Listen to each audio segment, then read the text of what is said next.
Hey, this is Chris. I'm with Co Fitness, where I work with men and women, 40, 50, and 60 that play golf and just general fitness. And today I want to talk about fitness is not by accident, but it is a formula. And the formula changes when we get 40, 50, and 60. Now, the formula had to change for me because when I was younger, the formula is nutrition, cardio, and weight training.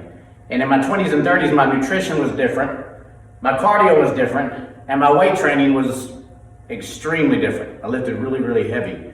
Now that I'm in my 50s, the formula has changed. So we don't work out at 40 and 50 like we did in our 20s and 30s, so our formula has to change. So I want to give you the new formula if you're 40 and 50. So nutrition, cardio, and weight training. Nutrition is going to be about 80-90% of this pie. So if you're looking to gain weight or lose weight, you don't lose weight in the gym, you lose weight in the kitchen.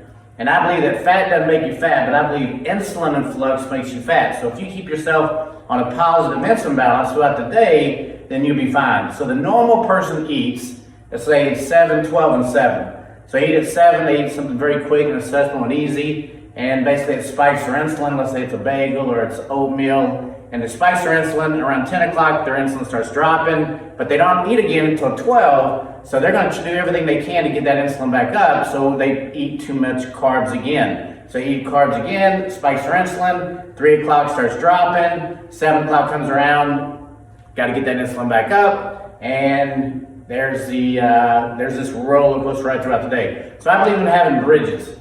So what I had to change personally in my nutrition is, number one, because my A1C, because I was pre-diabetic, I had to lower my carbohydrates.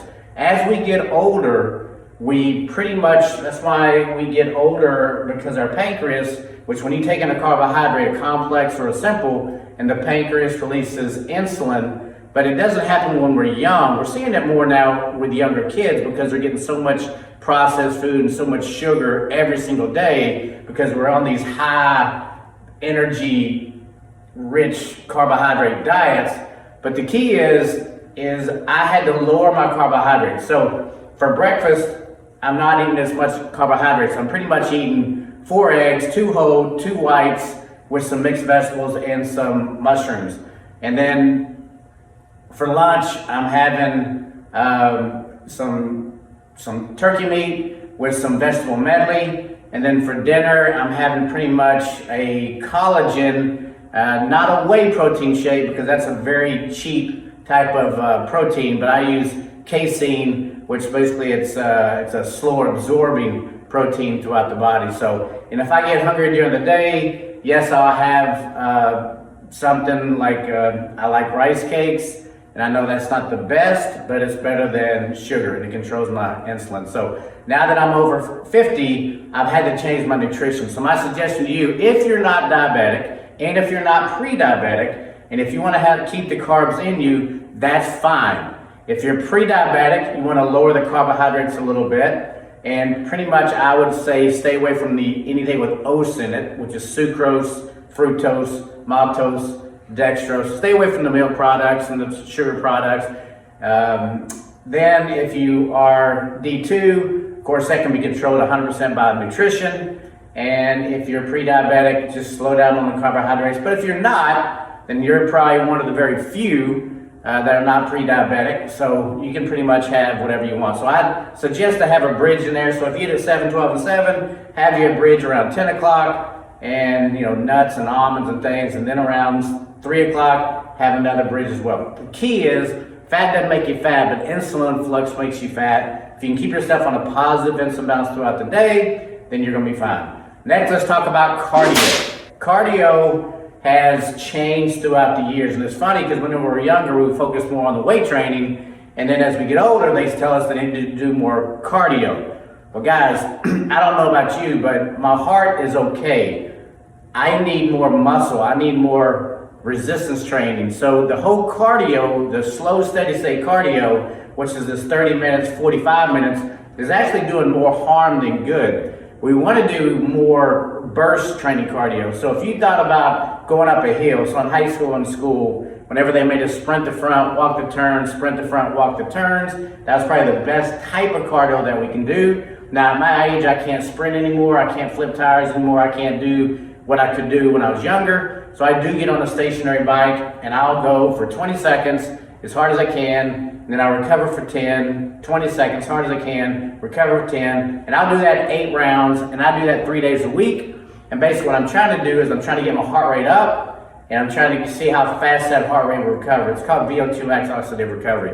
And I'm trying to get my heart as strong as it can be in my 50s, 60s, and 70s. So the slow steady state cardio is good once or twice a week. Hey, if you want to go outside and walk around, that's great. But the most important thing is I want to get my heart strong, and that's done by burst type cardio, or you might have heard it as HIIT, high interval intermittent training. And KEEP is called EPOC. It's post-oxygen consumption, which actually helps you actually burn more calories throughout the day, but that's another story. Now let's talk about resistance training. The resistance training is actually more important. Let me say that again. More important in our 40s, 50s, and 60s, and 70s than it was in our 20s and 30s. Why? As we get more seasoned, we go through sarcopenia, we lose muscle tissue, we lose bone density, we lose fast twitch muscle fibers.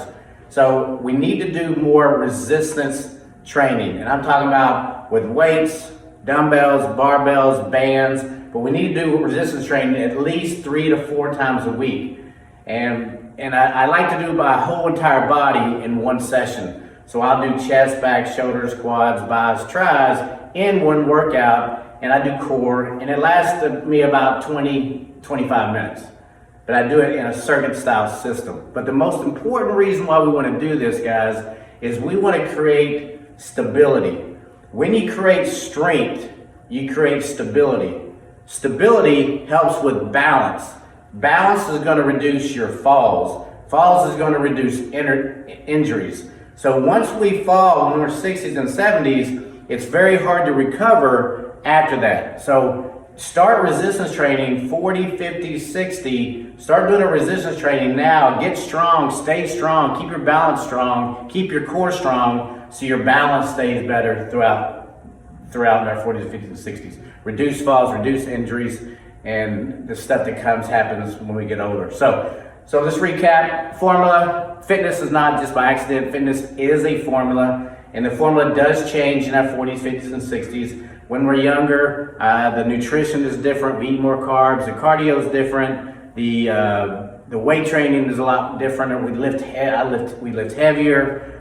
We don't need to recover as much. But when we get in our 40s, 50s, and 60s, we do go through something called sarcopenia.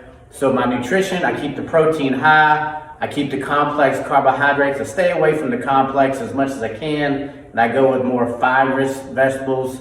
I do have complex on the days that I do legs, and then on the cardio, instead of the long 45 minutes to an hour, which also I didn't mention, but releases cortisol, it releases a lot of hormones in our body that are actually counterproductive to what we're trying to achieve. And most important for the resistance training, keep the resistance training high. If I'm going to say the highest priority, if you're trying to gain weight, lose weight, or whatever, the nutrition is going to be 80, 90%. Next, I'm going to say it's the resistance training. Next, I'm going to say it's the cardio. The cardio is going to be done. It takes about 5 minutes to do the VO2 max oxidative recovery, and the resistance training, train your entire body in one session, 3 to 4 times a week. Again, Chris with Co-Fitness, where I help golfers and general fitness 40, 50, and 60. If you have any questions, please leave a comment below.